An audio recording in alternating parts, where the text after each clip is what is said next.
Alright, welcome to the channel. In this video, I want to talk about Black Desert Mobile and how to install it for PC. There's two things you're going to need if you're outside of Canada. If you're in Canada, you're not going to need this first thing. Let's get into it. So first off, what you're going to need, if you're outside of Canada, you need some sort of VPN. The one I use is called Exit Lag. I think it's probably the best to use, the most simplest, easiest UI to set up. And I'll kind of go through it.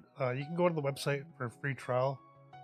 Just put in your information, make an account. There's no credit card or anything you need to sign up. See right here. You get a 3-day trial to try it out.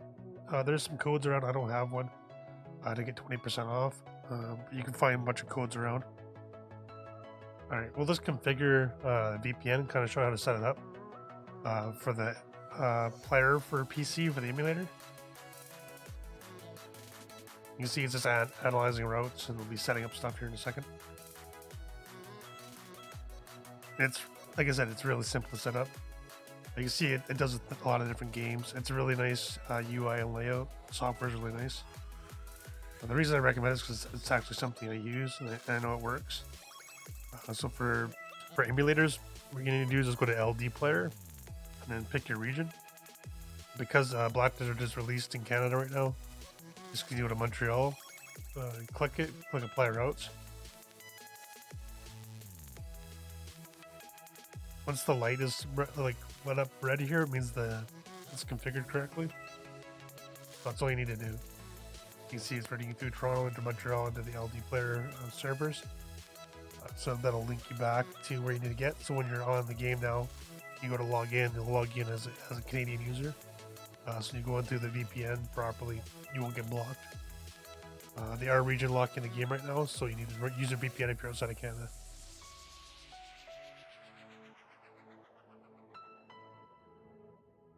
So I'd recommend always set that up first, and then you can just set up the UI.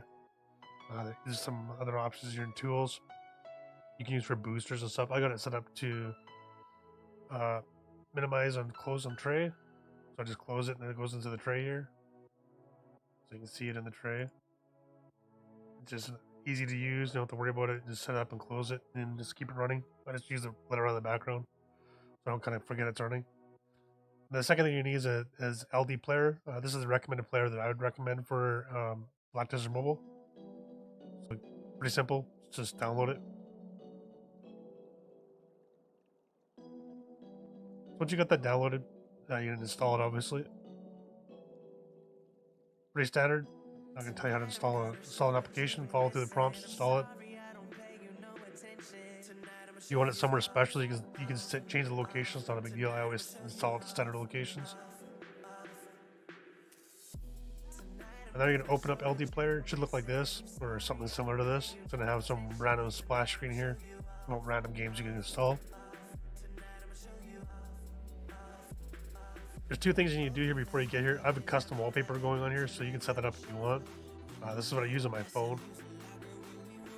So I just copied it. I use Nova Launcher, so you can set that up if you want. I just go to the Play Store and set it up. But you need to go in here, go to Settings. I would recommend using 900p just so you have a window form. But if you want to make full screen, you can. So you can go to 1080p and it'll make it the game full screen when it launches. I would just keep recommended settings. It's all pretty basic. I've never changed any of this stuff. Same with this. This is all default. One thing I did do go here through the property settings. I made sure it's set up for full HD for Black Desert. Just went clicked here, and then it puts in the Pixel 2. To put the proper model information for the phone, so you can get the full resolution, so it knows it's on like a high-end phone. Network, I didn't change any of this. I left it all default. Shortcuts left on default.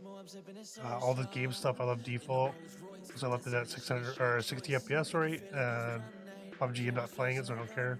Well, it's default. Click save, and then you don't have to restart it. So it asks you to restart the application. Restart it. Now your UI might look a little different. You might have a play button in your settings. So just go to that, and then you're gonna click Play Store. And then just click search for Black Desert Mobile. And it's going to come up. It should look like this. Once you got it installed, that's basically it. And then when the game starts up, it's going to show you some configurations for keyboard controls. This is one of the reasons I recommend using LD Player. So now with the ring game, you need to go to this little pop out here and click the keyboard. And under name, it's probably going to be on default. You want to switch it from, it's probably on LOL model. You want to switch it to WASD model. What that's going to do is going to change a few things for you. It's going to change, normally the LOL mode is going to allow this to move when you hit WASD, and you have to map this correctly.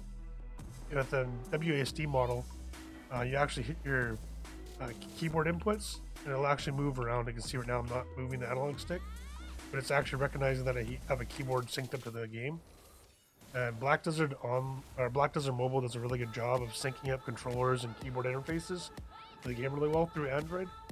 So not only if you have an Android device, you can actually sync a Bluetooth controller up, and it will sync up all the key buttons correctly. So it'll sync up the analog stick to this, and it'll sync like A, B, Y, and X, or I think it's X, yeah, X and Y to the actual analog sticks here.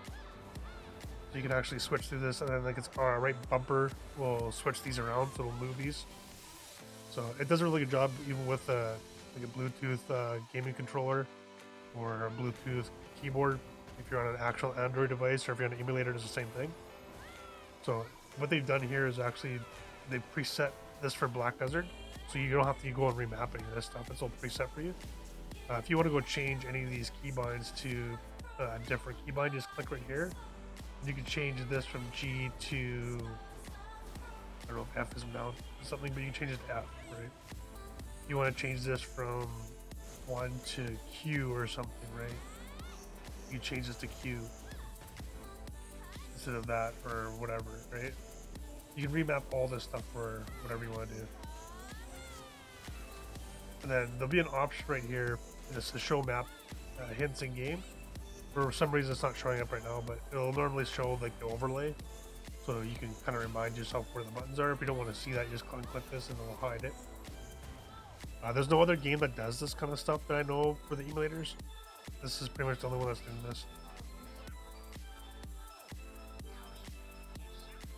And that's it. That's pretty much it. You're playing on an emulator now. That's going to be pretty much used as a keyboard mouse. You can see we'll get out of this fight and I'll kind of show you some stuff it can do.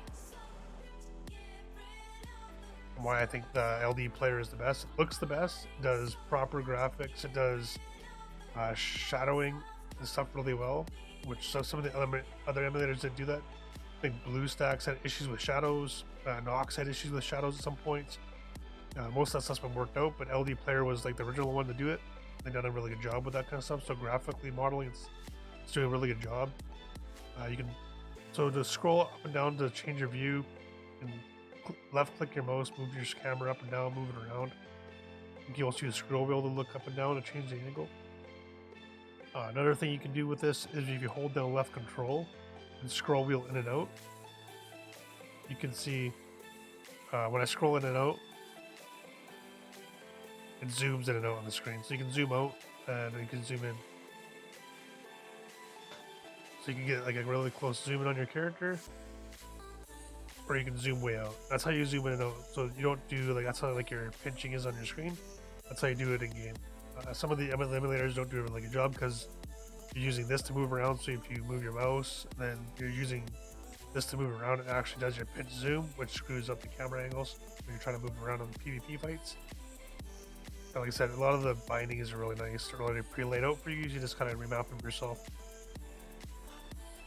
And then, of course, control locks your screen. So it's locked and you don't have to go off the screen. You can see can't pull my mouse cursor off here. And I think that's pretty much it. The rest of it's all pretty basic. Like, as long as you got those things configured and you got the emulator configured, the game will show up instead of it being under. When you go to the Play Store, instead of it being able to be installed, it'll just say like pre-register. If it says pre-register, that means your VPN's not working correctly. They're not linked to Canada correctly. It should say install. If it does, you're good to go. If it doesn't, just make sure that VPN. You don't have to use exit lag for also that tip. You don't have to use exit lag. It's something I recommend. It's just easy to use. You can use any VPN even on here. You see we searched VPNs in the past. A lot of these other free VPNs will work just fine. You can install the VPN on here, log it into Android, and make them work that way as well. So you can use like this XVPN, you can use Tunnel, use ExpressVPN, any of the VPNs that you want to use. You pay for one of those free ones on there. They work as well. I just personally know that Exit Leg works. It works really well. It works correctly. Doesn't give you any issues. It's something I've always personally used for a long time, so I just recommend it. I think that's everything. If you guys have any questions, I do live stream on Twitch. I'll leave the link in the description. And I'll see you guys next time.